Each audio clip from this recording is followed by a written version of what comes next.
Good morning, everyone. We will go ahead and get started. A copy of the Open Meetings Act is located on the table outside as well as on our website.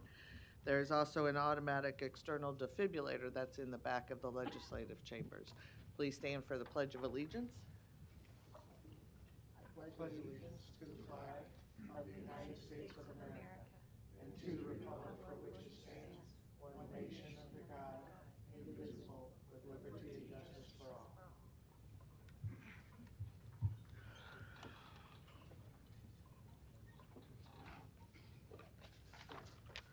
We'll begin with the agenda for the Douglas County Board of Equalization. Roll call, please. Commissioner Boyle? Here. Commissioner Kavanaugh? Here. Commissioner Friend? Here. Commissioner Garcia? Here.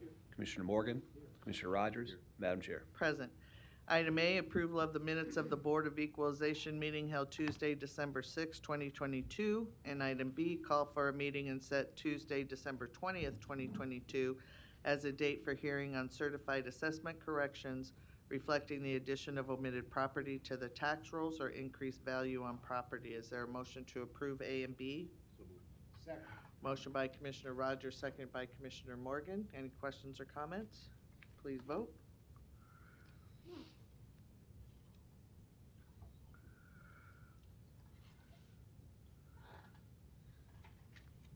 There's a little lag, Commissioners, sorry. There we go.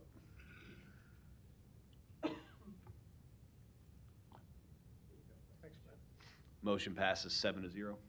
Next, our citizen comments. Is there anyone wishing to speak to the Board of Equalization about an item not on the agenda? All right. This is Board of Equalization. Yep. Okay. Next are resolutions. There's two resolutions approving application for tax exemptions on Form 453 for motor vehicles recommended by the approval, but for approval by the County Treasurer. And item E, approving applications for tax exemptions Form 457 on motor vehicle recommended for approval by the County Treasurer. Is there a motion to approve A and B and adjourn? So moved. Motion by Commissioner Rogers, second by Commissioner Morgan. Any questions or comments? Please vote.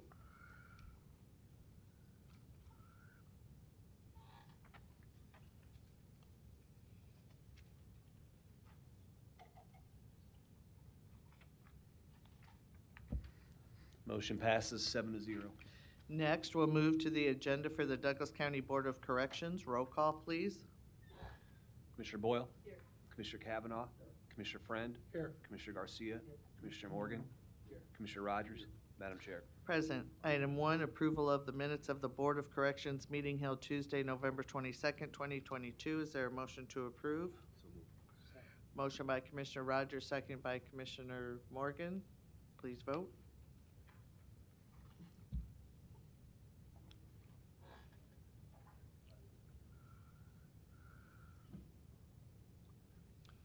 Motion passes 7-0.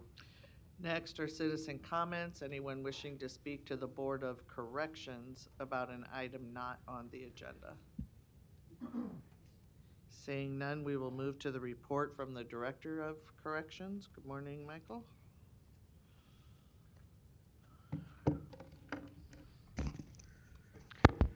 Good morning, Commissioners. How are you? I'm well. Michael Myers, Director of Corrections for Douglas County. You have before you the report for the month of November of 2022. Enclosure number 1, Administrative Services. After the 5th month of the fiscal year, we are $3,044,847 under budget. We do have some major projects that have been delayed because of construction timelines and supply chain. I'm thankful to tell you that one of those important projects is starting tomorrow. So some of this budget surplus we're enjoying is due to the fact that those projects have not yet begun as soon as we anticipated they would. $728,150 was spent on overtime costs in November. While this number is still higher than normal, it is a significant reduction from the previous month. The completion of a critical phase of our security system installation occurred in mid-November. We anticipate lower costs in December now that this project has been completed and we no longer have to staff additional posts to compensate for some loss of functionality during that installation of our new system.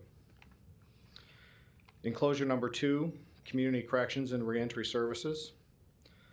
The Sanction Center and Transitional Discharge Center placed a total of 14 individuals into community corrections, saving 85 bed days in the jail. Work release admitted 21 individuals. House arrest admitted 42. The Reentry Assistance Program, or RAP, admitted 22. 92 individuals were placed in therapeutic communities in the jail, and 2 individuals in the jail completed their GED. Pretrial services. Full integration of data systems is still in progress for the revised pretrial release supervision program. However, what I can report is there were 217 individuals placed on pretrial release. 452 individuals participated in the 24/7 sobriety program under the auspices now of pretrial release.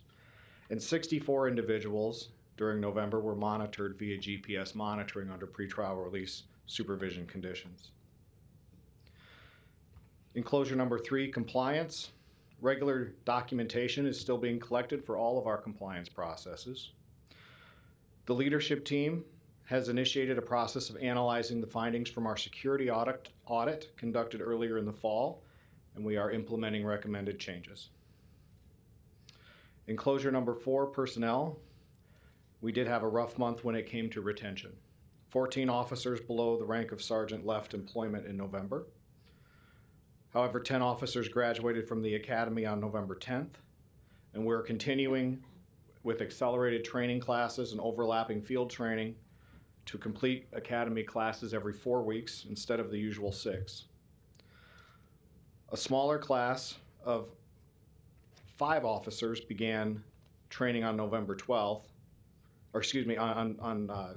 began training on November 14th, and they actually just graduated last week. And 7 officers began training yesterday. 3 officers were promoted from CO1 to CO2. Enclosure number 5, population. There were 1,247 admissions. That is a slight increase. There were 1,292 releases. That is also an increase. Our high count was 1,108 and our low count was 1,034. Our average daily population was 1,065, and that is a decrease of 75 from the previous month.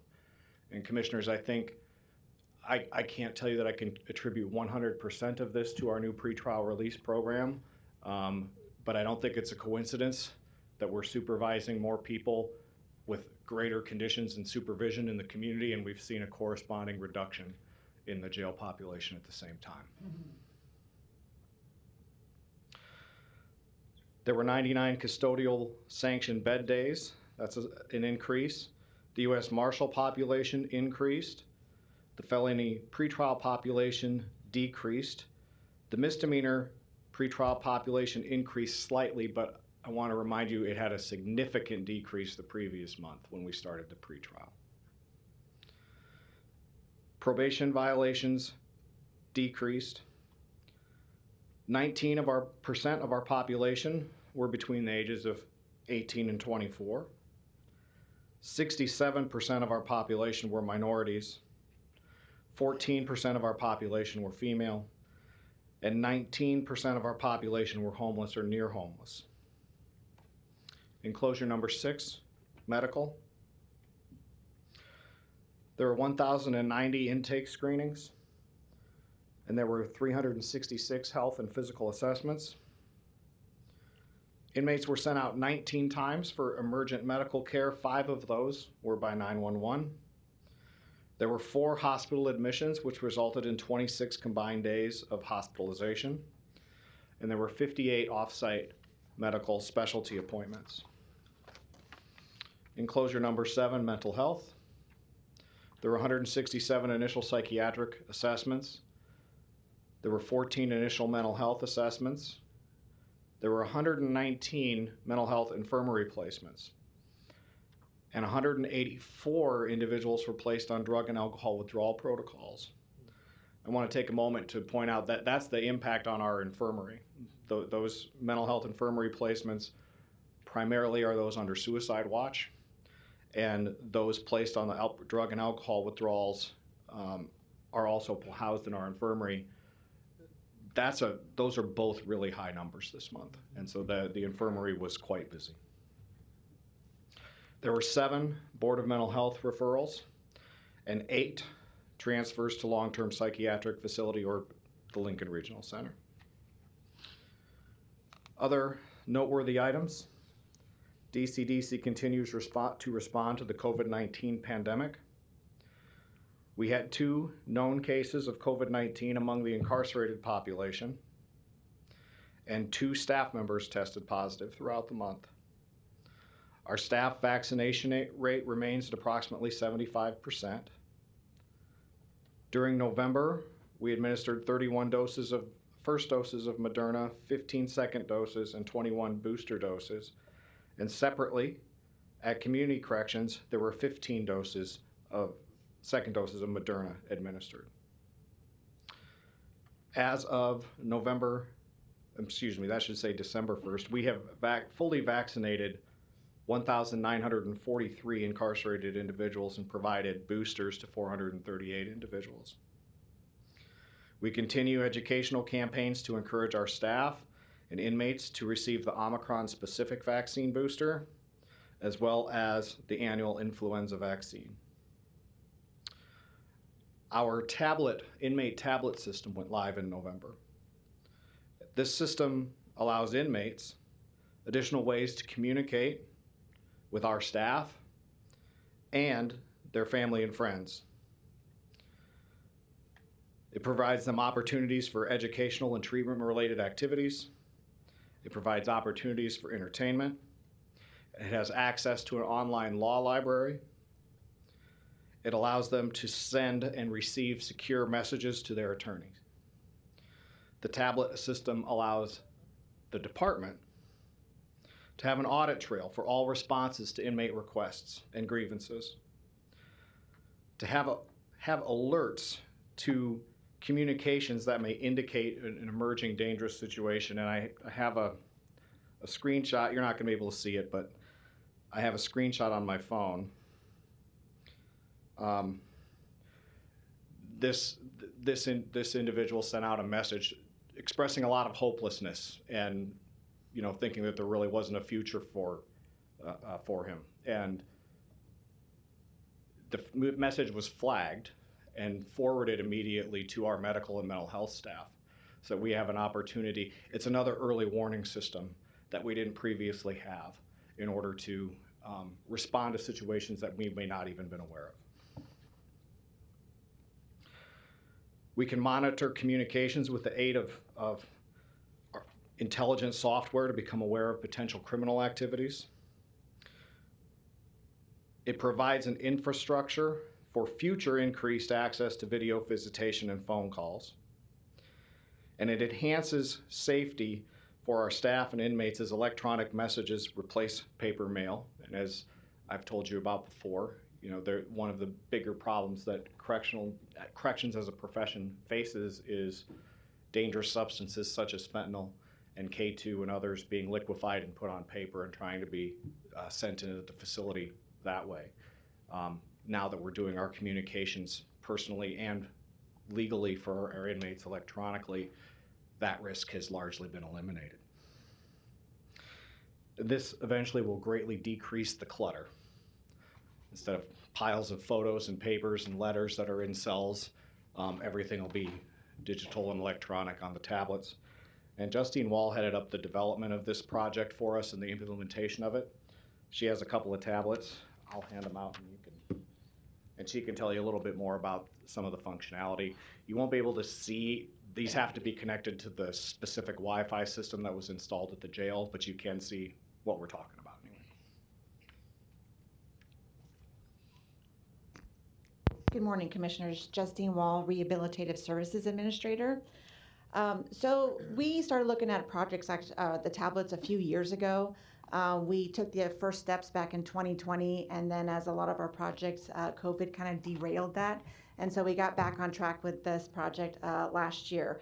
Our go live date for phase one was October 28th. And thus far, we've had really positive reception from our population in regards to the tablets. And also, I've heard some positive reports from our staff as well in regards to the engagement that the individuals in our custody have been using the tablets. I know Director Myers told you a little bit about the functionality that the tablets offer. So some additional services are GED and other educational services are available on the tablets. Right now, we have limited space in our GED program, and we have quite a significant wait list. So this gives the opportunities for individuals to at least start studying for their GED while they wait to get into the classroom. We also have other educational material. You know, we have 1,100, sometimes 1,200 individuals in our jail, and we have 7 reentry specialists right now. So it's very difficult to help all those people. So the tablets have given us another avenue by allowing us to put some cognitive behavioral programming on this. And we've already had individuals take advantage of those classes. And then it also gives us the opportunity to put our own documentation on there. So one of our next steps is to create a folder with reentry services and to start putting some of the community resources that are available so that individuals can start making their own plans until they're able to get into one of the therapeutic communities. The law library, I know he mentioned that. You know, again, with 1,200 individuals, it's very difficult to get everyone into the law library and give them the time that they really want to be in that law library. And thus far, we've had over 2,530 hours of people being in the law library with using this tablet. So that has greatly given them, greatly increased the access they have to start working on their cases if they choose to do so. Again, Director Myers mentioned both mail. All of that is scanned in at a third party in Florida. So all mail is sent there. It's scanned in and sent to our records department. Our records department then reviews all the mail to either accept or reject it. And then our clients have access to view their mail. And that mail is available on tablets for up to 30 days after they're released. So if they would like to have paper copies of it, they can still access that information for up to 30 days and print it out. We also have email messages, which allow our people to, again, stay in contact with their friends and family on the outside. We have entertainment such as movies, books, and games. Most of those do have a cost associated with them. The cost is pretty insignificant. It's 1 cent per minute. So an individual can essentially watch a 2-hour movie for $1.20. And then we also have some free books that are available as well. Our requests and grievances forms are available. This also helps with the lost requests that sometimes don't make it to the right department because now it's sent directly to the individual it needs to go to. And there's also warnings in there. So if a request is not being answered, then that individual is going to get warnings that they need to get this answered. And then supervisors also have access to that. So supervisors can hold staff more accountable for making sure that the grievances and requests are being answered. We also have notices on there. So if we need to make a notice for the entire jail to know, we can place it on the tablet so that everyone has access to that notice.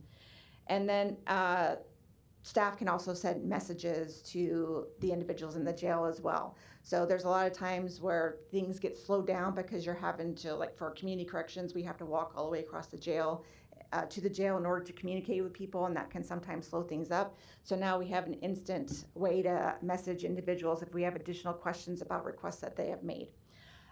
Some of the services that are still to come is legal mail. So right now we scan in all outcoming mail. Legal mail will be the next step. And that is a very specified procedure that we have to do that has met standards from a lot of legal departments in the country. Essentially, the legal mail does get scanned into the tablet in front of the individual so that they can witness it. They're the ones that are actually opening the mail. They're witnessing it get scanned, and then they sign off on it to show that they received their legal mail. Also, additional educational services. We have a few platforms that are on there, but we want to expand the educational services, and that's right on the horizon. There's been some issues with the platform, and they are telling us it should be probably ready within the next month. And this increases the educational services that they will have available to them. And SMART does have some cognitive behavioral program, but the reason why they are really interested in partnering with us is our interest in the programming that we do at the jail. We offer a lot of in-person things, and one of our reasons for going to a tablet is because we wanted to expand that. So SMART, which is our vendor, is really looking to us to help us develop that module for them. So we're going to be working in partnership with that. And then other not universities, other schools, not schools either, other jails, my background's coming into play. Other jails will then have access to that educational material as well. And that is free to the individuals in the jail. And then another piece of that is we're looking to do incentives. So if individuals complete classes or if they work on their GED, then we may give them some credit towards watching a movie or listening to music or reading a book. So that's another step that we're going to be looking forward to try and encourage individuals to take advantage of the services that we're offering on the tablet.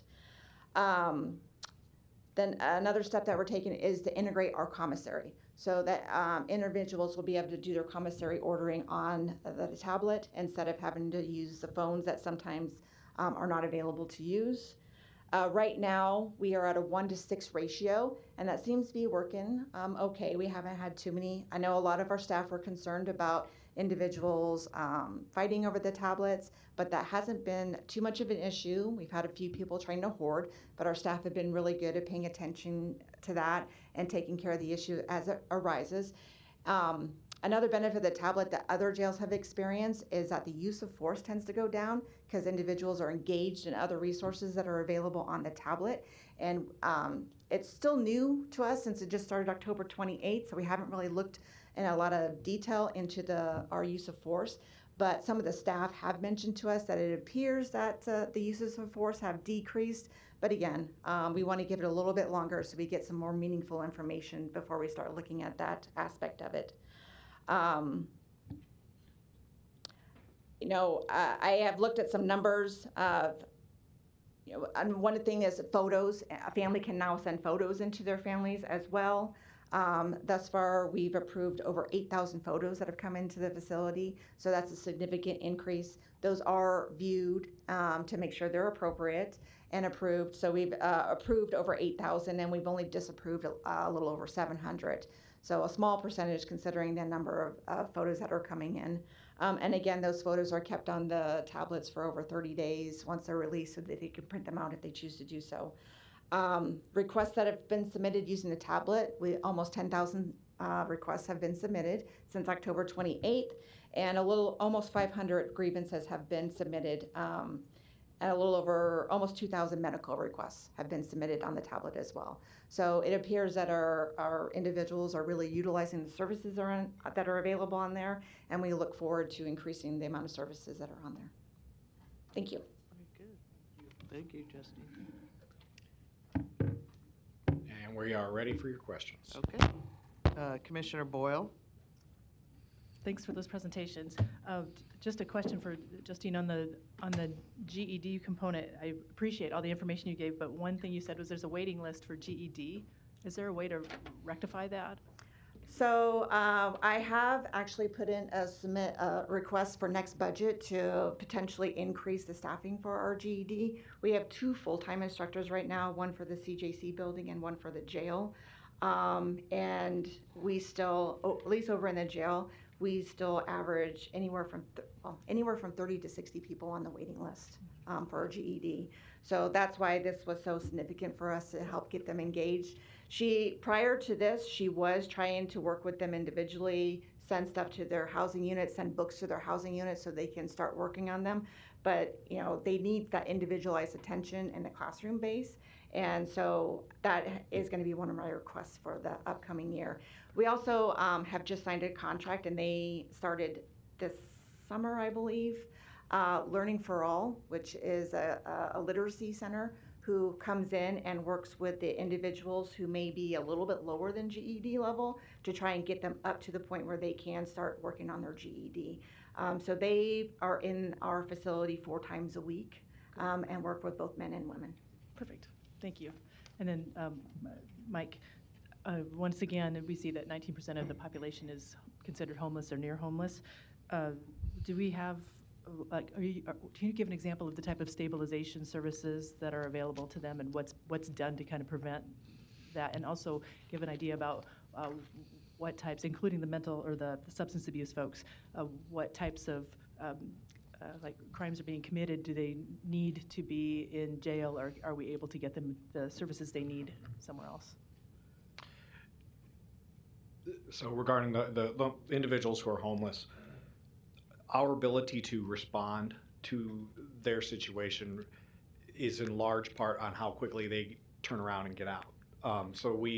There's a certain segment of that population that tends to commit crimes that, for lack of a better word, they're of a nuisance, and so they refuse to leave a place of business, and they are brought to us, and they appear in court the next day or the following, and they're given time served and they're out.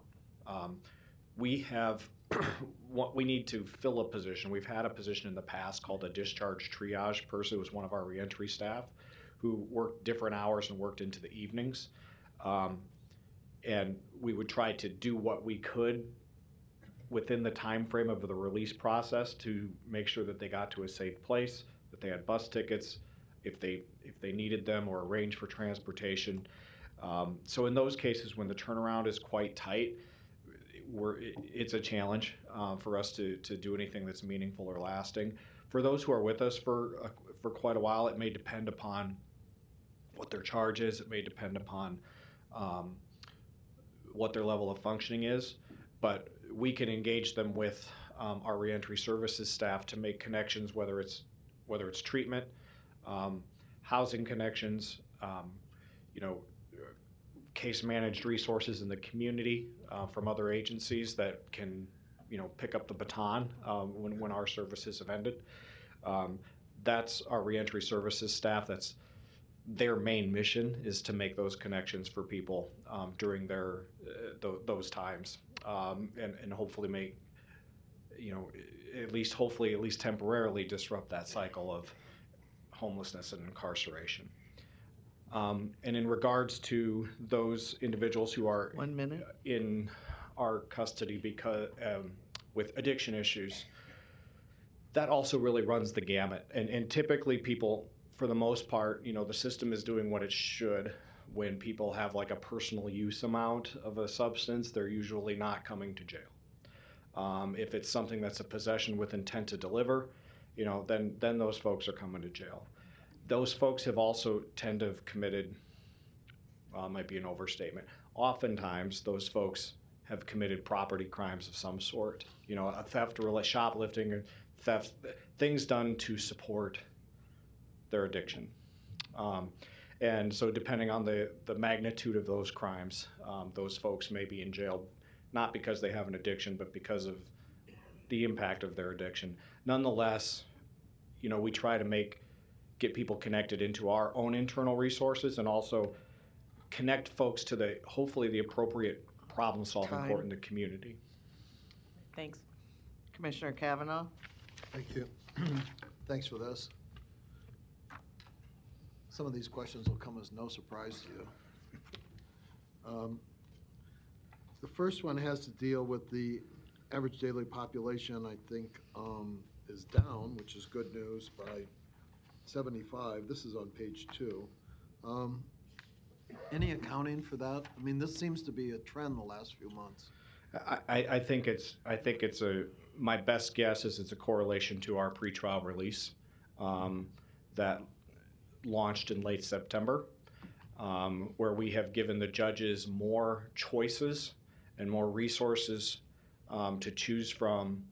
And in some cases, it's still up to the judge. The judge can set the bond at whatever he or she thinks is appropriate. And they often do. But if the person happens to pay it, They are also ordering them to supervisory services that we provide. There may have been times for certain crimes where judges say, well, if you agree to participate, and this is how it's been for years with 24/7 in regards to alcohol and drug offenses. If you agree to participate in this program under these conditions, I'll lower your bond, or I'll put your bond amount at zero if you agree to participate in this service in the community under our supervision. So I would say that seems to be, it's at least very coincidental in time that we have seen. That's great. I mean, Yeah. we'll see how that plays out over Yeah. time, but that's a good trend. The racial demographic seems to remain very high as far as a majority-minority population of, my calculations, 67.3%. No movement really on that. No, and commissioners, I hope, I want to watch really carefully who is, in relation to the pretrial services supervision. I want to track that very carefully regarding the. That's a good point. Maybe going forward, if we could get a percentage of the participants in the pretrial services and see if they track the percentages in our population. They should. I wouldn't think any particular demographic portion of our population should be more entitled to pretrial services than others. It would be good to have that number going forward, okay? We will begin tracking that. On page 2, indicates that we had another high overtime month of $728,150, although you indicated lower than last month. What was last month's number? The previous month, I gave a couple of disclaimers. It was over $1 million, but that month had 3 pay periods in it, which kind of sort of artificially boosted it up. And we also had that security project that I've alluded to that we had to staff probably about 8 positions 24/7 that we didn't normally staff. So this 728,000 is way higher than we'd like to see it. And it is. Would be a huge number if that was continued over a fiscal year. Absolutely. So what is your opinion on why we have such high overtime expenditures every month? The biggest driver is staffing levels, of course. And, we hope that we make some inroads in that with some changes that might be on the horizon.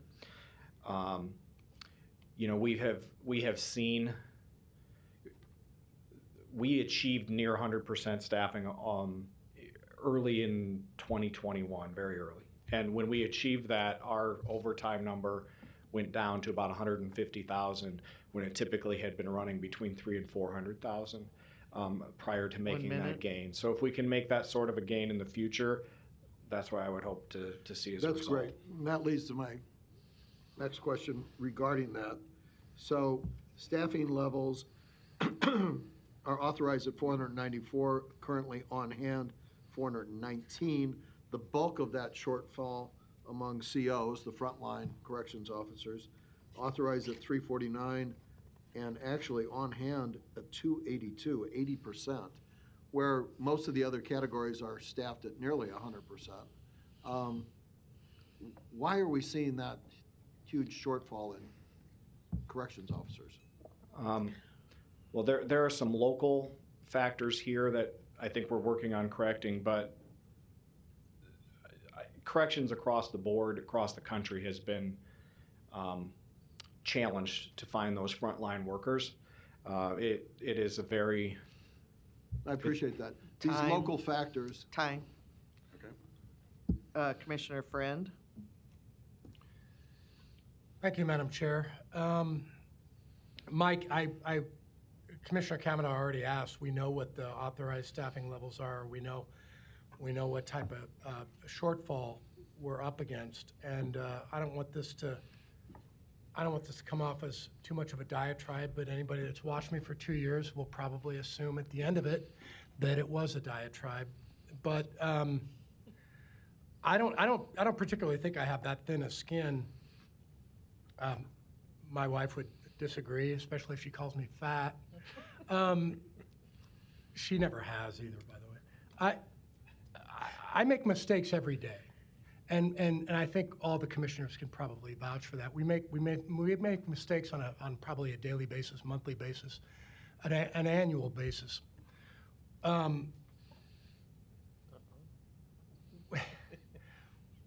I've received email, phone calls, countless emails, phone calls, correspondence. I've seen social media posts. I don't even frequent social media that often, that would essentially put this county board, maybe even me in particular, in a position where we, or I, am defending myself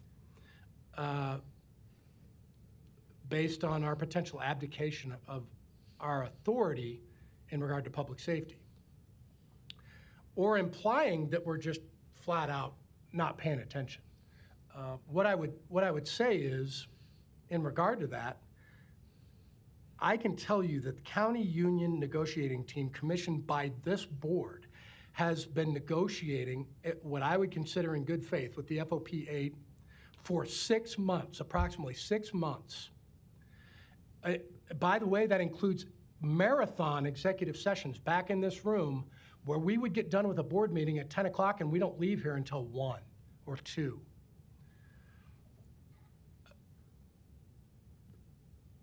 Public safety, I can't speak for everyone. Public safety, I said this when I first came in here, is paramount.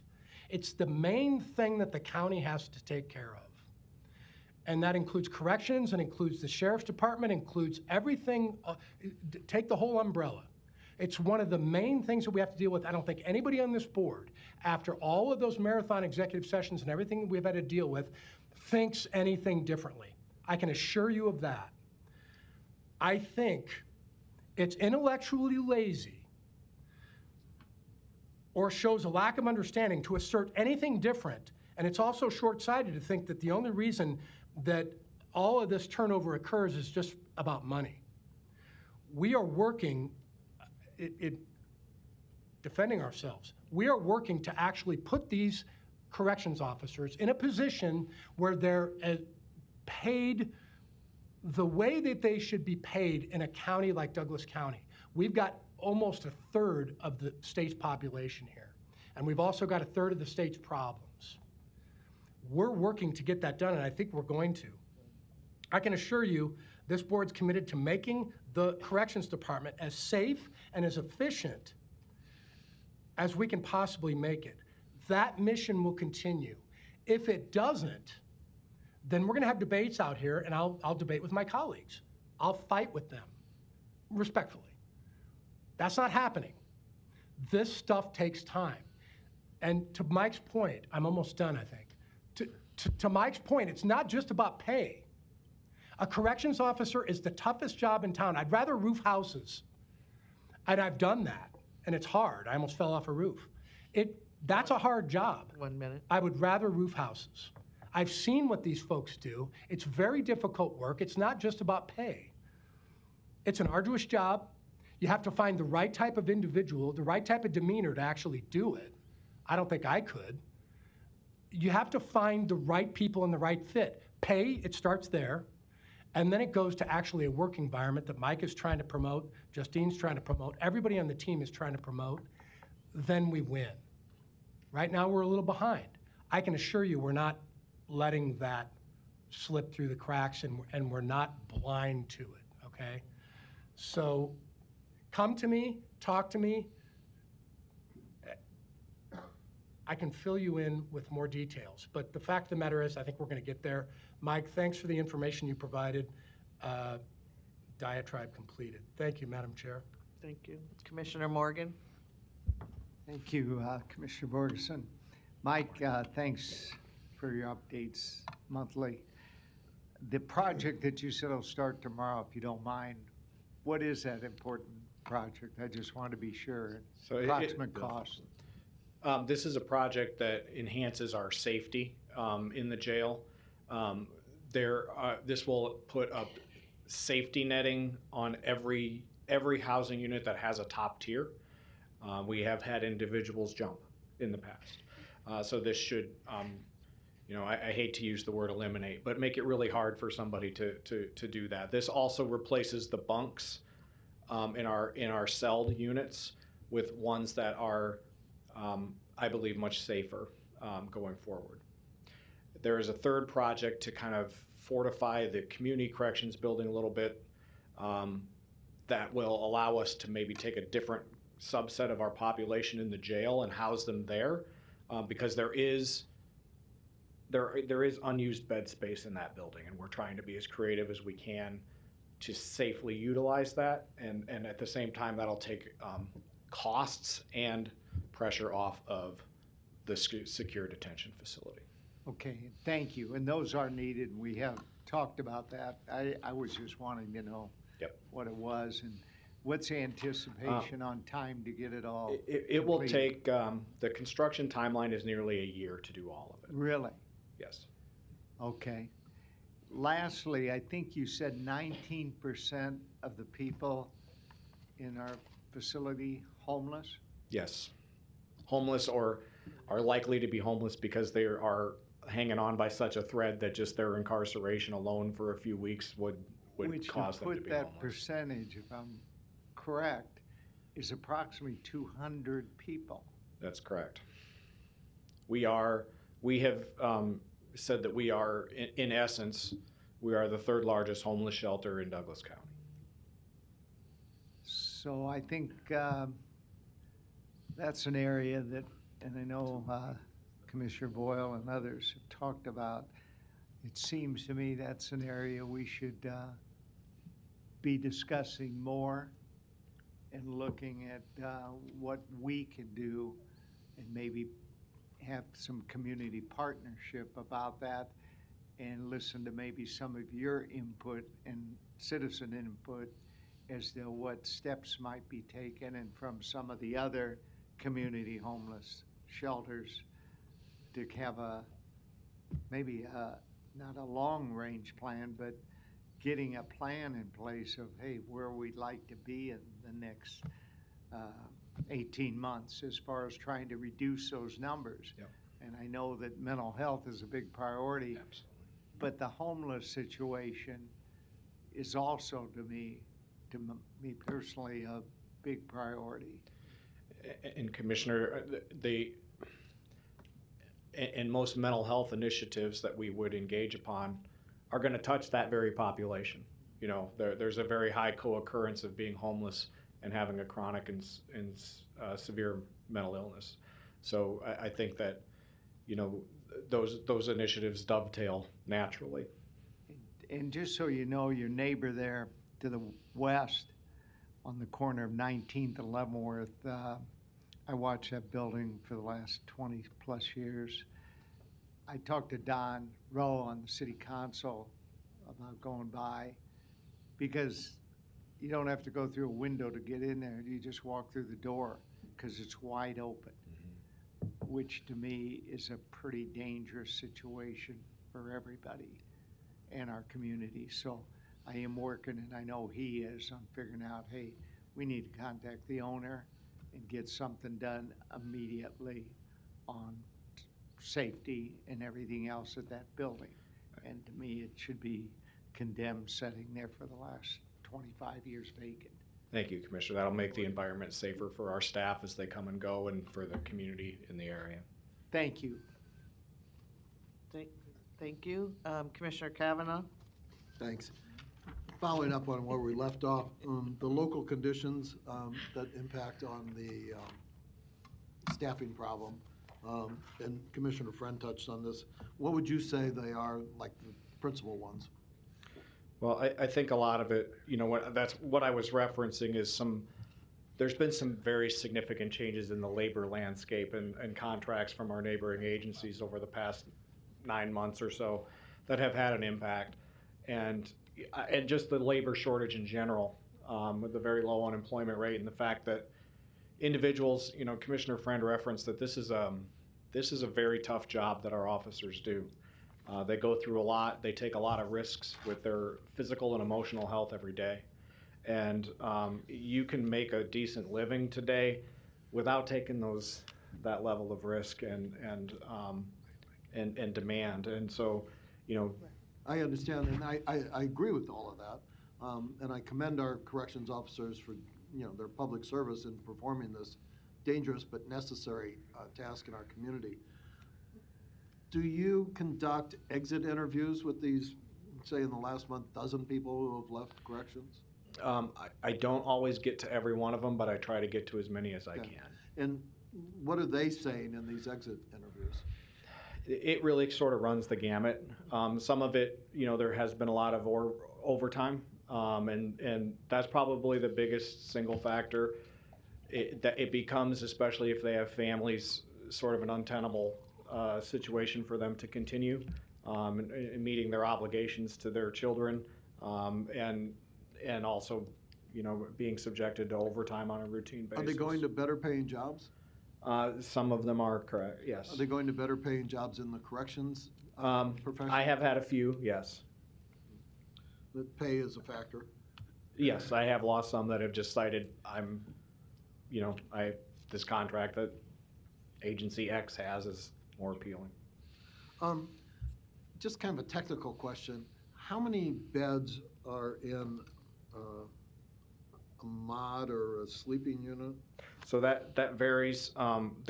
In the main jail, there are 30 different housing units, and they vary from the smallest ones are 32 beds, with the exception of the infirmary. The infirmary is actually sort of carved up into 3 small units, but that's sort of unique to deal with some specialized populations.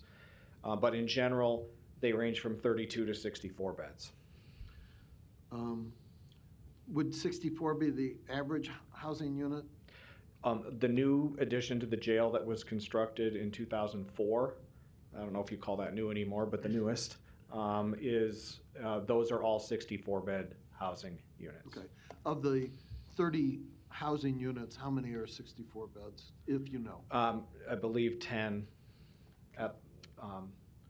And are the rest 32 beds, or does it vary? It varies. There are some other in the annex where it's open, sort of barracks bunk style. There are some 64-bed units back there as well, but there are also some 44-bed units in there. They're all they have different sizes. And the original construction of the jail, those 8 to 10 original housing units, those are all smaller, ranging from 32 to 36 beds. Okay. Thank you. Justine, on those tablets, are we able to track, like, what the individual is on, and then overall, how many are on that program? Yes. So for example, there's a program on there called Beyond Prison. It's a reentry program, and 93 individuals have utilized that program thus far. And not only does it tell you how many, but it tells you the percentage that they've completed of the program. So it's got modules, and it'll give you the percentage that they completed. We have Khan Academy Lite, which is a GED program. That one we don't have reports on yet, but the platform the one that we really want is called iPathways, and there's just so much you can do with that program, and there's a lot of different reportings that can be gathered from that program as well. And so when you said that for the GED, would it be possible to provide a virtual teacher? I know that the face-to-face and one-on-one is always better, but even if it's some prep work or So we do have the infrastructure to do that now. We have webcams and we have TVs in the classrooms. We have limited classroom spaces, which is one of our issues that we have, which is why we were looking at the tablets. These tablets do not actually go out to the internet, and they can't communicate with people on the outside like that. So I would have to probably look into smart communication to see if that's available. They have them really locked down so that we know what individuals are doing on the tablets. But I mean, that is an option to look at maybe our webcams and with our computers if we have some classroom space available. Right now, we're getting ready to start an intensive outpatient program with the Community Mental Health Center, and that's taken up 9 hours of our classroom space every week. So we have all this programming we want to do. We just have very limited space and time available to do that. So. And then are there, do we have female-specific programs? I'm assuming these are in the female mods as well. We do in person. We haven't done anything. We haven't started really doing the programming on the tablets yet. We just have what they have available. We are seeking to put our own programming on the tablets. So in-person classes, we do have some female-specific programming that we have available. And then what length of time does each individual get on the tablet? Right now, we have not specified a time limit yet. We wanted to see what the utilization was going to be and to see if there's any issues with the sharing of the tablets. One thing our vendor did say is that if the whole housing unit is using the tablets at least 40% of the time, they will increase the ratio of tablets that are available because they see that they're being utilized. So we've only had them for a little over a month yet, so it's a little early to make that perception. But that is available on the tablets, and that is some information that I can provide in future reports.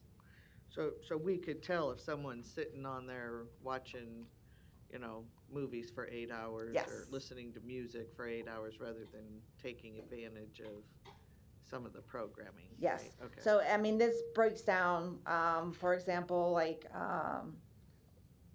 since they've been in use, there's been 18.5 hours of books that have been read, and only 12 hours of movies thus far. So some of the other services have actually received more priority for some of our individuals. Okay. All right, thank you. No other questions or comments from commissioners? Anyone else wishing to speak during the Board of Corrections? Seeing none, thank you, Mike and Justine. Thank you, Commissioners. Do we have a motion to adjourn? Motion by Commissioner Rogers, second by Commissioner Morgan. Please vote. One moment, please.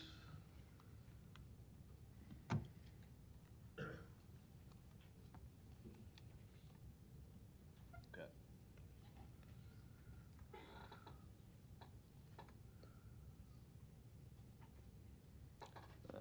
Commissioner Garcia has left the meeting early at a conflict, and motion passes 6-0. We'll enter into the agenda for the Douglas County Board of Commissioners. Roll call, please. Commissioner Boyle? Here. Commissioner Kavanaugh? Here. Commissioner Friend? Here. Commissioner Garcia is not present. Commissioner Morgan? Commissioner Rogers? Madam Chair. Present. Item A, approval of the minutes of Board of Commissioners meeting held Tuesday, December 6, 2022. And item B, approval of claims submitted for payment processed through Tuesday, December 13, 2022. Is there a motion to approve? Motion by Commissioner Rogers, seconded by Commissioner Morgan. Any questions or comments? Please vote.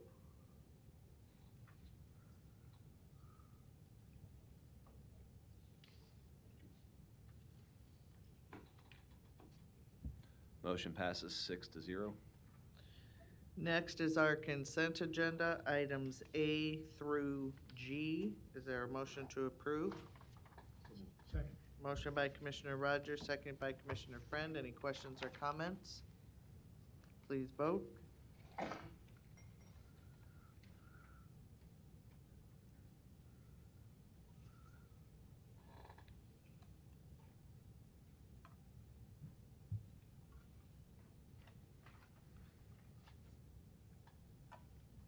Motion passes 6-0. We will move to citizen comments. Is there anyone here wishing to speak to the board about an item not on the agenda?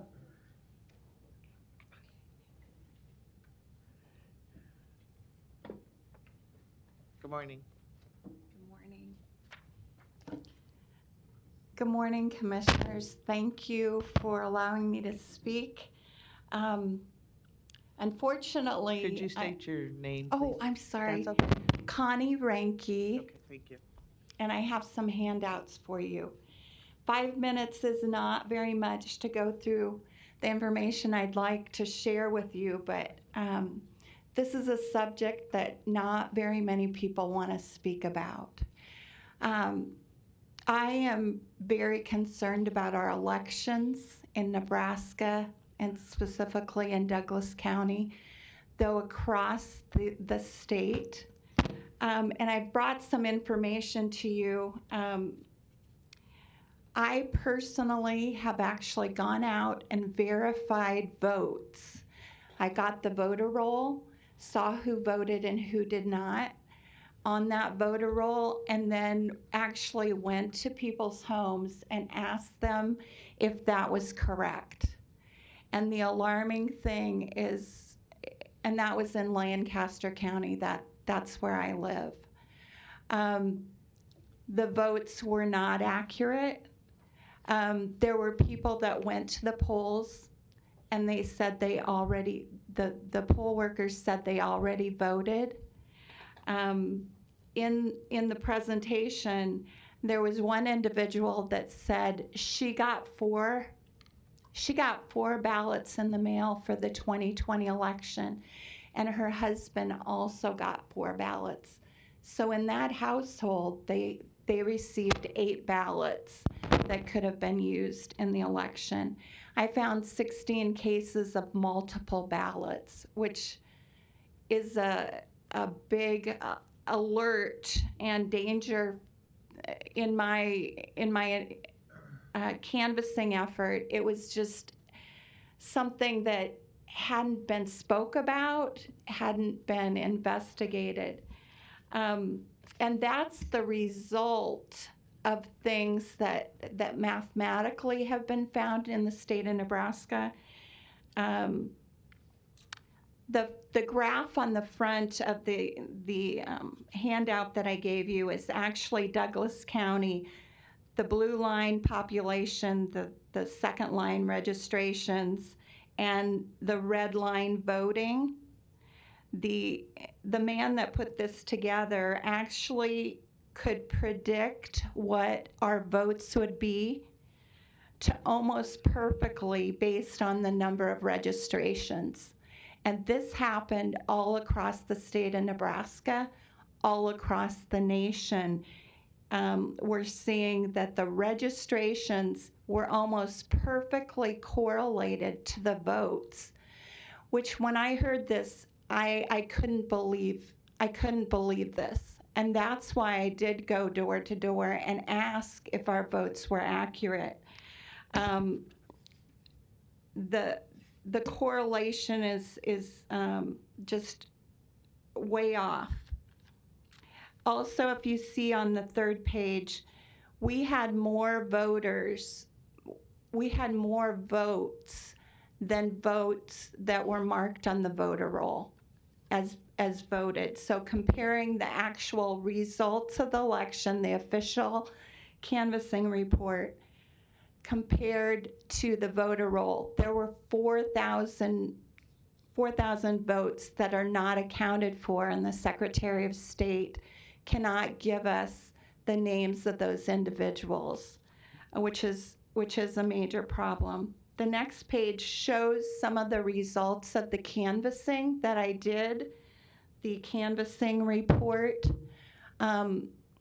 We found a woman that had died 8 years ago and received a ballot. I hope you'll read through and look at this information. And like I said, I believe because I actually went out and talked to individuals all over the state. So thank you for hearing, and I hope that you'll take time in the future to hear a presentation of some of the more important facts about this. Thank you so much. Thank you. Anyone else wishing to speak to the board about an item not on the agenda?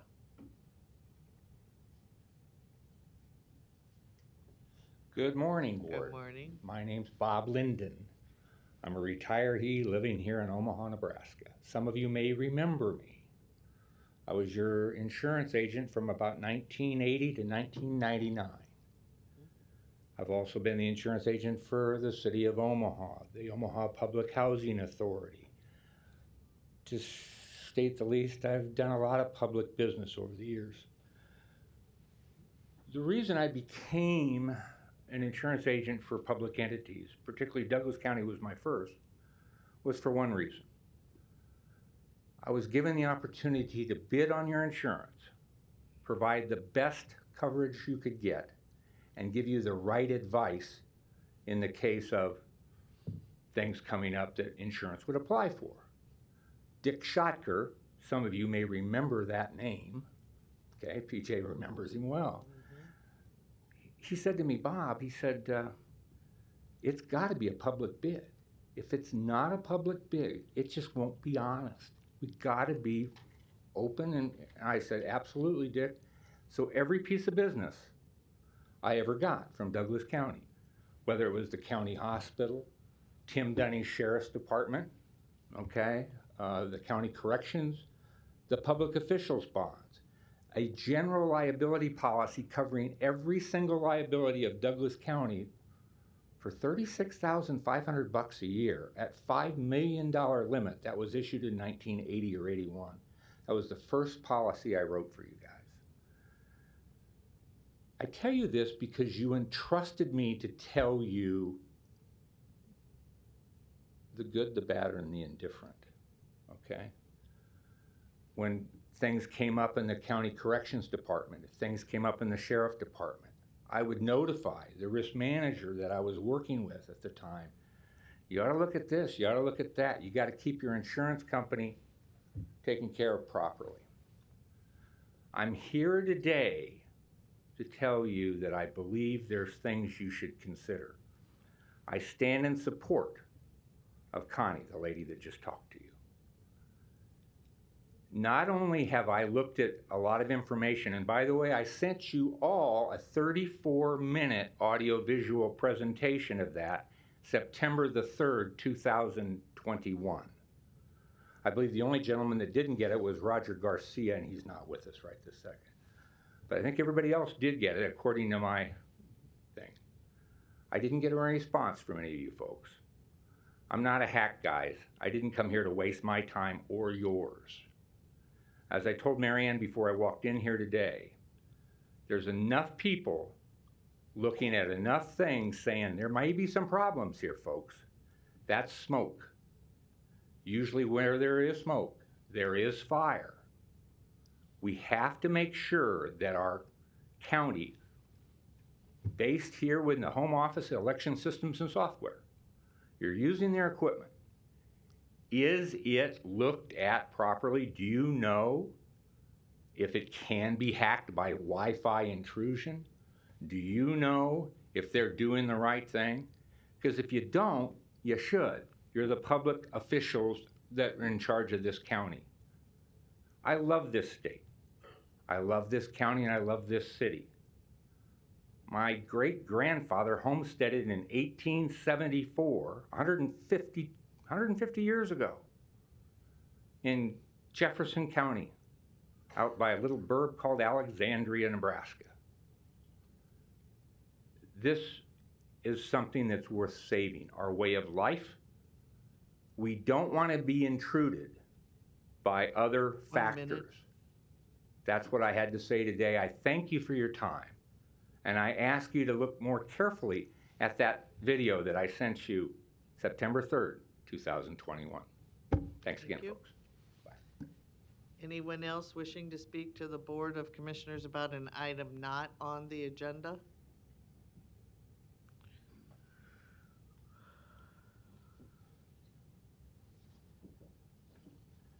Good morning. Good morning. Larry Storr, 5115 Lafayette Avenue, Omaha 68132. Very quickly on the election. On December 19th at the State House, there will be a hearing regarding the election. And a gentleman that was on the ballot as a write-in candidate for governor, we never got to see what the vote was on that. We never got to hear what the vote was on that. And they don't want to disclose it. How's that for free and fair elections? But anyway, there's a court hearing involving the Secretary of State, who, by the way, got to pick his own judge for this hearing. I find that kind of strange. But thank you, gentlemen and miss. Okay, on to the season. Merry Christmas to you all. And I just want to go back to something I started a long time ago about the flag and the swearing-in ceremonies and the pledge that we say to our republic. Apparently, we've all forgotten that because there's a national agenda on LGBTQ1 plus whatever, ever agenda. It's a worldwide agenda. Our federal government and this current president is pushing it to other countries. We send an envoy over to those countries and push that agenda to cultures that do not want it. This information from the Epic Times, and I will leave a copy of it. Why is U.S. foreign policy now pushing the LGBTQ1I or plus or whatever it is agenda on the world? I'd like to know too. We don't belong to the world. We're not subservient to the UN or anything else. This is a republic, not a democracy.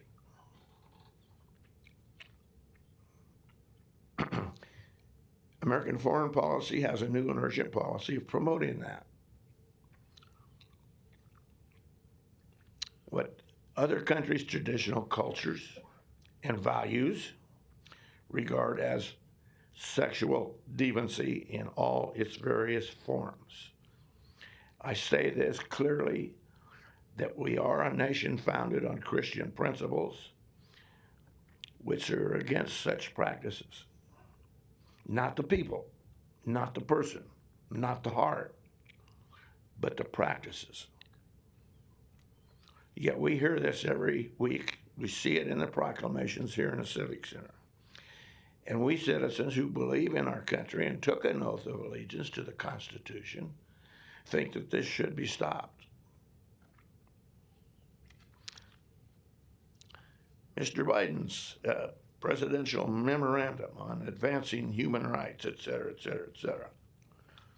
signals a new shift in American priorities.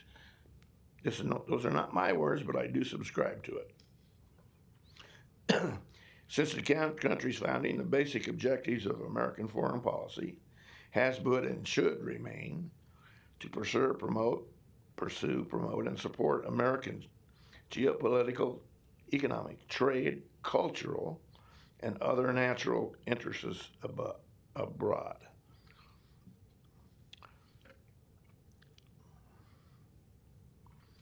But some people think human rights is a better template than the authoritarian models of adversaries such as China, Russia, and Iran. That gets into the area of Marxist philosophy, which we hear often and see often. 1 minute. In the word, 1 minute, excuse me? Okay.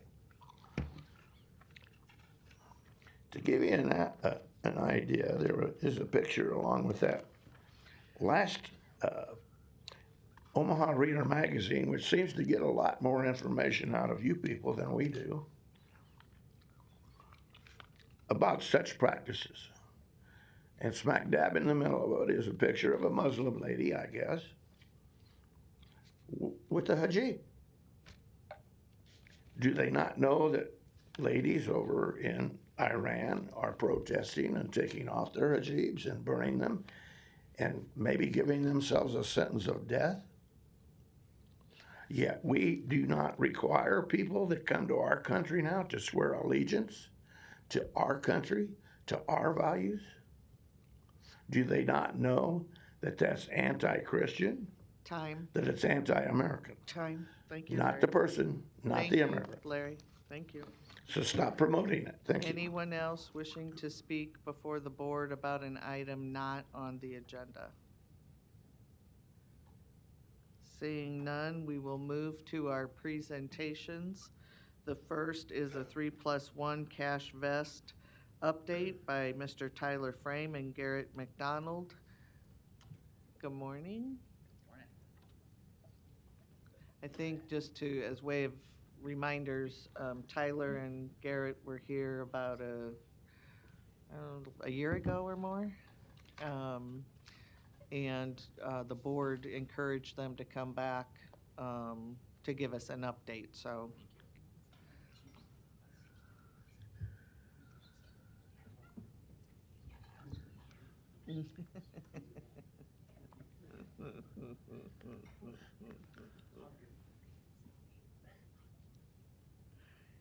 Well, good morning, everybody. Good morning. Thank you very much for having me. It's great to be back in Nebraska. I'm from upstate New York, so very similar climate to Nebraska, but you all are so welcoming whenever we come here.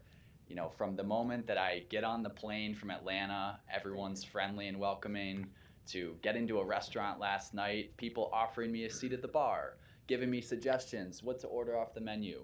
You all are a real treat to be around, and I'm just grateful to be in front of you today, so thank you for the opportunity. As Marianne said, we are CashFest by 3+1. My name's Tyler Frame. We were here, I think it was October of last year. We're grateful to be in your presence again. Wanted to give you a brief update of the progress that we've made so far in 2022 with the Treasurer's Office and Joe Lorenz on the finance team. I can't say enough about how great it's been to work with them.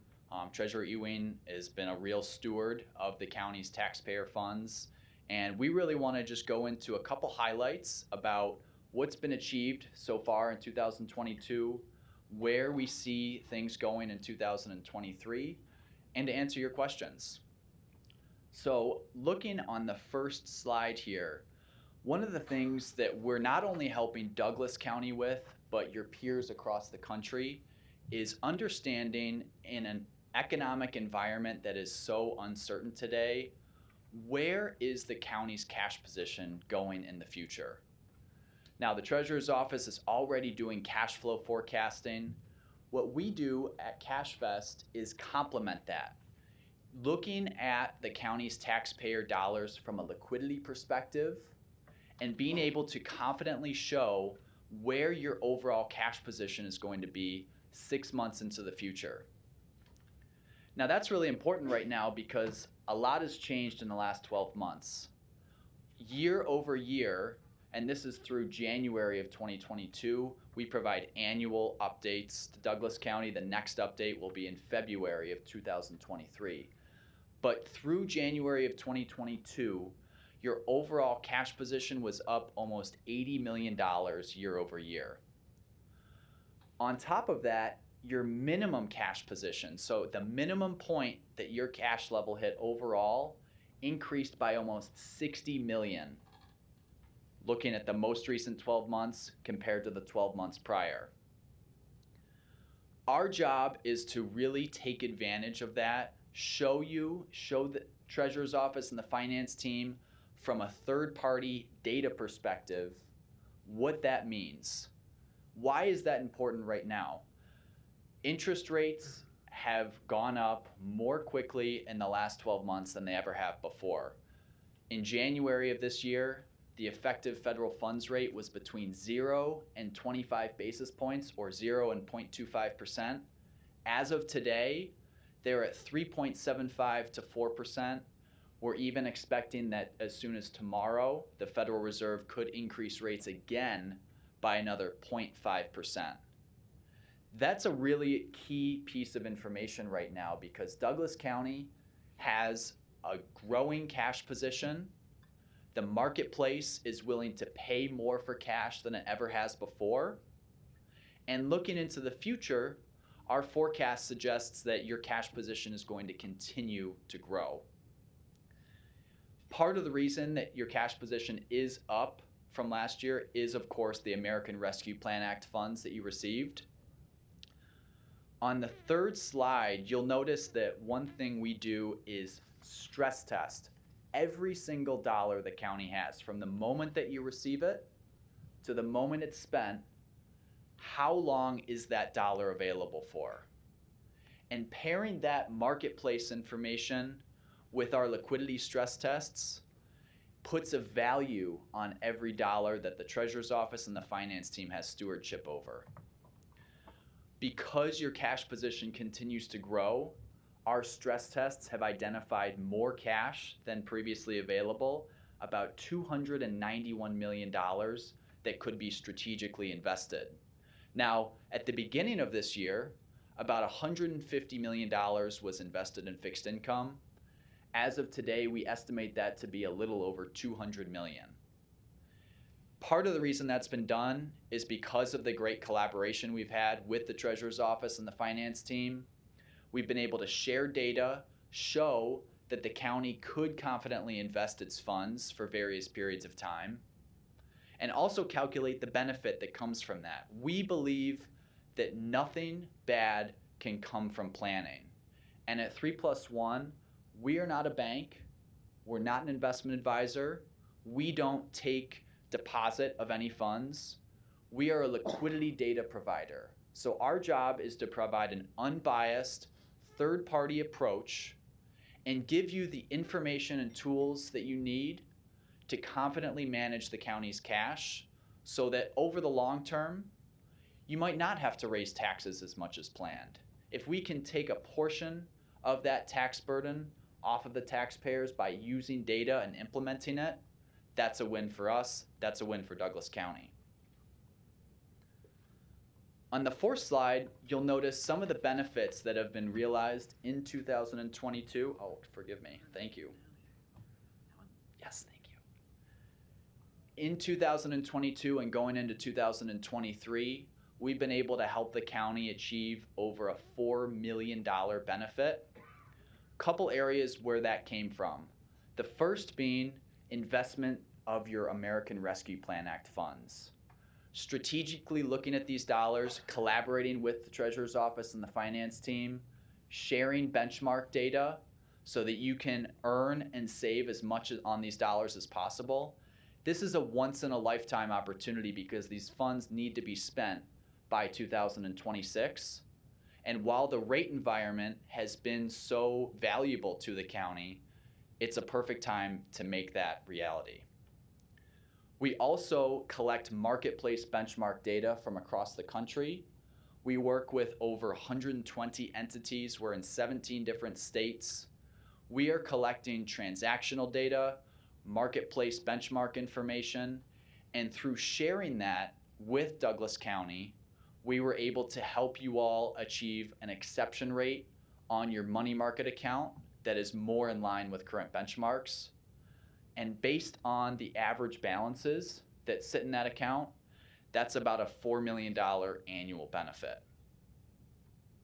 We are also looking at the county's bank analysis structure. Is your arrangement with the bank appropriate relative to what we're seeing across the country? Looking at those bank analysis statements, it's great reading material if you're having trouble sleeping at night. But one thing we do is parse every line of them, understand what the cost is, how much does the county need to leave on deposit to cover its banking costs, is it appropriate relative to what your peers are paying, and being able to help you collaborate with the bank, share data with them, and have a more productive conversation is really helpful to ensure that you're always saving the most.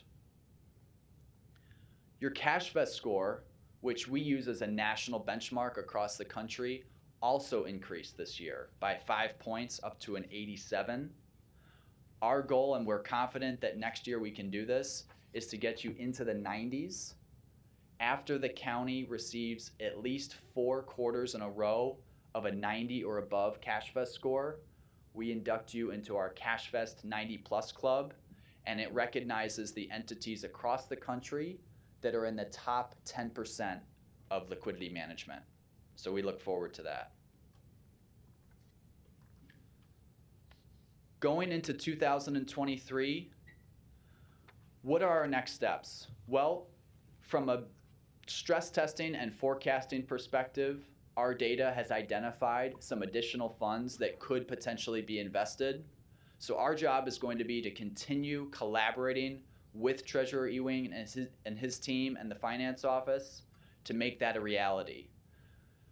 We're also going to continue sharing updated benchmark data from a bank analysis perspective and an investment marketplace perspective. That's going to be really important as the Federal Reserve continues to raise interest rates.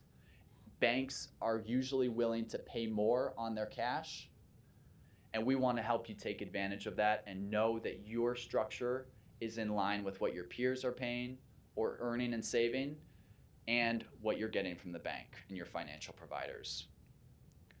We're also going to continue working with the team to strategically invest your American Rescue Plan Act funds as they are available. Of course, eventually those funds will be spent, but while we have them under our stewardship, we want to allow the county to make the most on them as they possibly can, because any interest earned on rescue funds is non-restricted. Again, our goal is to really be an extension of the county's finance team. We want to provide data and tools, forecasting, marketplace benchmark data to confirm and help you always earn and save as much as possible for the taxpayers. We are very appreciative of the opportunity to serve you all. We thank you for the opportunity to give you an update today, and we look forward to your questions, so thank you. Thanks, Tyler. Do have a light, Commissioner Friend? Thank you, Madam Chair.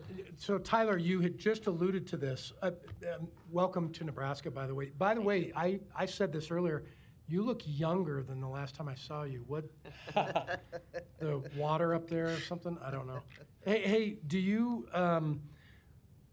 the strategically invested funds, they have to be spent in accordance with ARPA statutory guidelines. You said that, when you say they're non-restricted, does that mean, and maybe it's a question for Joe, but can you dump them into a cash reserve? So the county's cash reserve, when they're unrestricted, that means we can, deal with other budgetary issues, correct? Forgive me, Commissioner. So the interest that you earn Right. on the funds is unrestricted. The funds themselves have restrictions, but any interest earned on them does not have restriction. Okay. All right. Thank you. Thank you. Any other questions or comments? Seeing none, again, Tyler, this is amazing news, and feel very confident the partnership will continue to get us into that 90 plus. That's a good goal for us to work at. We'll have you back again for an update, but can't thank you and extend my wishes to Garrett. And thank you for the work that you're doing with our treasurer and finance team for Douglas County. Thank you all very much for the opportunity. Great to see you again. All right, bye-bye. Item B is going to be laid over until next week. We'll move to committees. The budget report from the Finance Committee as presented. And then we do have one ARPA. It's an approval of a resolution authorizing the award of $100,000 to fund the establishment of a South Omaha Immigrant History Museum to be located within the historic 42nd Street Center Mall. And this is out of Commissioner Garcia and Commissioner Kavanaugh's allocation of ARPA funds. And with that, do we have a motion to approve? Motion by Commissioner Kavanaugh, second by Commissioner Boyle. Commissioner Kavanaugh? Thank you. This is a glad moment for me, and I'm sure Commissioner Garcia, who had to leave, joins me in this. The establishment of this South Omaha Immigrant Museum is near and dear to my heart as the grandchild of a couple of South Omaha immigrants who came as political refugees during the War of Independence in Ireland about 100 years ago, and established our family in America. I want to particularly note the assistance that was given to this initiative by a couple of really key individuals who have worked for years on South Omaha historical projects. Mr. Jose Garcia, and I think he's here today, and Mr. Gary Kastrick. Mr. Garcia is the General Director of the Mexican American Historical Society and Museum in South Omaha, and Mr. Kastrick is the conservator of the South Omaha Museum and preeminent South Omaha historian who established actually prototype South Omaha Historical Museum when he taught at South High School a number of years ago. They are joined in this initiative by Dr. Jean Chavez of the Kansas City Museum, who will be part of the staff in establishing the South Omaha Historical Museums, South Omaha Historic Immigrant Museums archives at the Center Mall at 42nd and Center. And I just want to read into the record a couple of items from this resolution. It notes that it is our intent to reach out to the many descendants of those ethnicities that have shown a history of settling and making a living in South Omaha for the purpose of creating a representative board of directors who will guide this endeavor in a manner that engages and reflects the immigrant history of South Omaha. And the exhibit tours, the programming of educational presentations will be gleaned off of one of the largest archives and collections of historically related records, objects, and data in existence related to the 150-year history of the immigrant experience of the Magic City, which is South Omaha's name. There will be a founders conference relative to this open to the public in January of 2023, and we'll have some more information on that. I just want to commend these gentlemen and all the folks who have helped out with this, and note that we're actually opening this museum up to all of the immigrants who came to South Omaha from all over the world. And we'll probably be noting that in a subsequent amendment to the whereases that we currently have. But this is a great step forward to recognize the mosaic of folks from all over the world who came seeking the American dream and settled in South Omaha and made it the magic city that it is. So thank you, gentlemen, for being here today. We appreciate your help on this. We look forward to the ribbon cutting at the South Omaha Immigrant Historical Museum in the new year.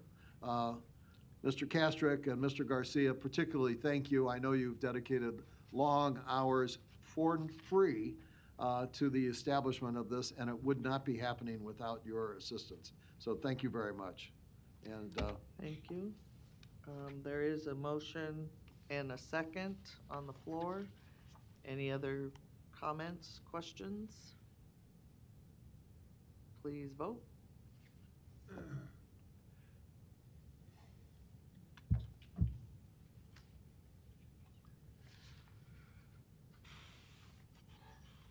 Motion passes 6-0. Thank you. Next is our community service. It's an approval of an agreement with the City of Omaha for the operation and funding of the Greater Omaha Convention and Visitors Bureau. Commissioner Boyle, did you want to start? Yes, so this is mostly renewal of an agreement between the city and the county regarding the Omaha Convention and Visitors Bureau. The document's been clarified, updated, and streamlined with a lot of work from Deb Ward, the executive director. So with that, I'd like to invite Deb up to update us on a few items. Good morning. Thank you. Good morning. Deborah Ward, the Executive Director of the Omaha Convention and Visitors Bureau. A lot of work by a lot of people up on the dais, too. The interlocal partnership between the county and the city has created a very successful, stable, and effective funding mechanism for the Convention and Visitors Bureau. In fact, it's probably the most stable in the country. I can say that because we learned that and how we weathered the pandemic compared to other CVBs across the country. Most CVBs, funded primarily by lodging tax and membership revenue, had to lay off 50 to 90% of their staff, and they're not all back to 100% right now. We did not have to lay off anyone, which allowed us to take a full team approach to dealing with cancellations, rebooking, and recovery. In fact, in 2021, we secured 114 pieces of business worth $95 million for the city and the county. And in 2022, year to date, with 1 month left, we have secured 150 pieces of business worth $135 million for the community. And the reason that this partnership works is that the city's general fund provides a set amount of money for our operations, our staff, our office, protecting us from economic risks such as the pandemic, while the lodging tax and the hotel occupancy tax provides performance-based budgeting for our programming, our marketing, our advertising, our promotion, our sales efforts, things that can be more easily adjusted when tax revenues waver and go up and down. Overview of the new agreement. The current interlocal agreement is still in effect until December 31st of 2023. The reason we're renewing it now is due to the fact that we start preparing our 2024 budget in just a couple of months, the first quarter of 2023. The city, part of this agreement, the city agrees to increase the general fund contribution, which in 2023 will be $2.2 million, by $100,000 per year for the first 5 years, which grows the contribution to $2.7 million a year. The following 5 years, it will remain at $2.7 million. The city also is providing 0.5% of the city hotel occupation tax. The county agrees to continue to provide us the 2% lodging tax for visitor promotion, which is very much appreciated.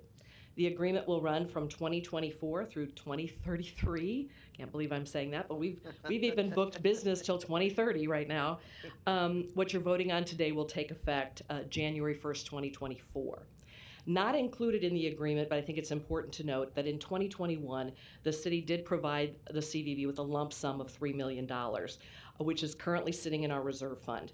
This provides us essentially another $300,000 a year for the next 10 years. But it also provides us some funding flexibility. If lodging tax goes up or down, we can then bring money over as needed from the reserve fund. So that's it in a nutshell. I think this is a partnership between the city and the county that works very well. I appreciate your understanding and your advocacy for tourism. It's very, we're very grateful for it. I think from both entities. Yeah, so thanks for everything you do, Deb. I think that just by streamlining the process, I think and stabilizing the funding for that, I think that only is, I think that's good for everybody in the community. So we really appreciate what you do with the fund. Thank you. So I make a motion to approve. Motion by Commissioner Boyle, second by Commissioner Morgan. And I didn't pay Tyler to say what he said. I know. I wish you had stepped in. I mean, really, you're sitting there. I almost said, "Oh my gosh, Deb's sitting here listening." Well, and then we have a new museum. You couldn't have teed me up better. Right. All right. Please vote. Thank you. Thanks, Deb. Oh, we do have gifts as you depart, just as a holiday. Thank you for everything you guys do. Thank you. Motion passes 6-0.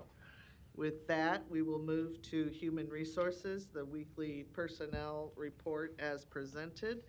And then we have a resolution approving the Douglas County preliminary 2023 legislative priorities. As you know, we've had a couple of committee meetings on these, and Marcos has done a great job of putting together what has come out of those, as well as conversations that were had during the Tri-County retreat. So, Marcos, did you want to stand? Yep, you're good? Okay. Does anybody have any questions about the, did you have a question? Legislative items? Oh, no. No? I wanted to say About the legislative? no. Just a point of privilege? Oh, okay, okay. Did you want to speak on the legislative items? Yeah, I was just coming down. Go ahead. Sure you were through. Yep, go ahead. Larry Shore, 5015 Lafayette Avenue, Omaha 68132. Good morning and thank you. Morning. I just want to comment against some of your agenda items on the attachments.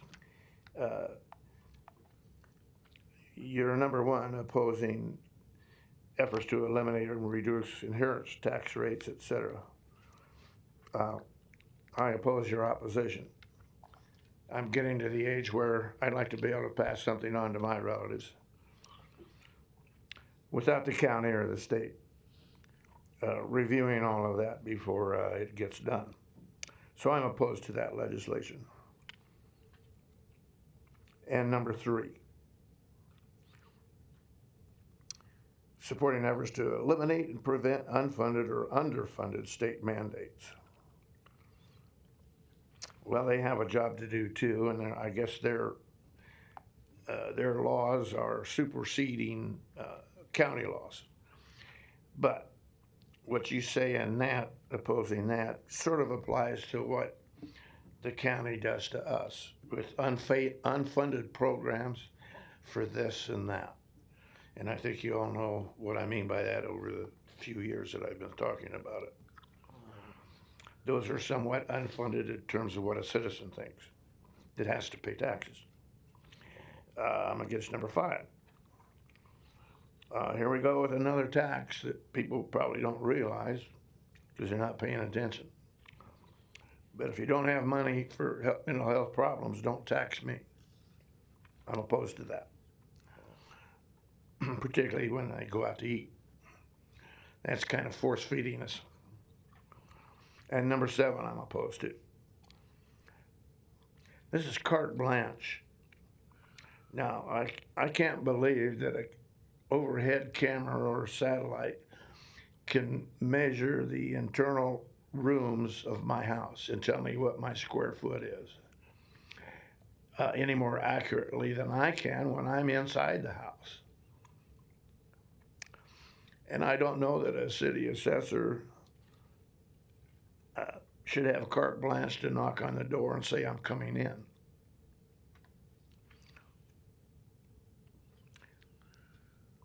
That kind of sounds like brown shirt tactics to me, so I'm opposed to that. It needs to be very defined and constitutional practices. Thank you. All right, with that, no other lights. Is there a motion to, Commissioner Friend, on the legislation? No. Okay. That's what Oh, sorry. Yeah.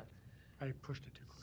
So did we have a motion and a second? Is there a motion and a second to, motion by Commissioner Rogers? Second by Commissioner Boyle. Please vote.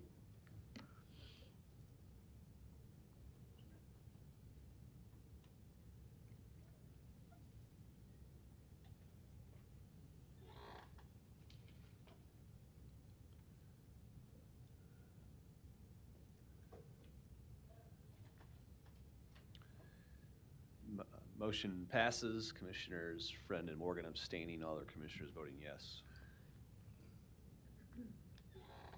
With that, there is a point of privilege request from Commissioner Friend. Thank you, Madam Chair. I just wanted to point out there's a Criminal Justice Subcommittee meeting at 1 p.m. in room 903.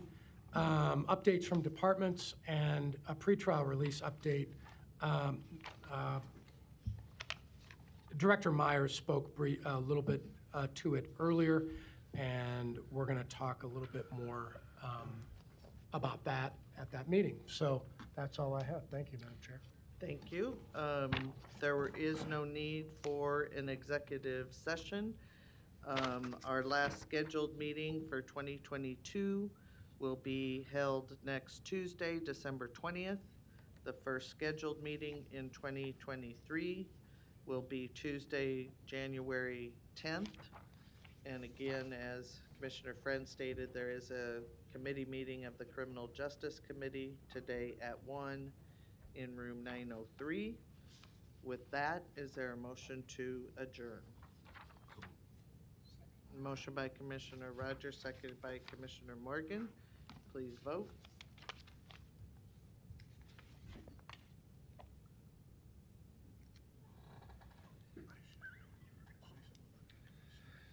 Motion to adjourn passes 6-0. We are adjourned at 10:41 a.m. Recording stopped.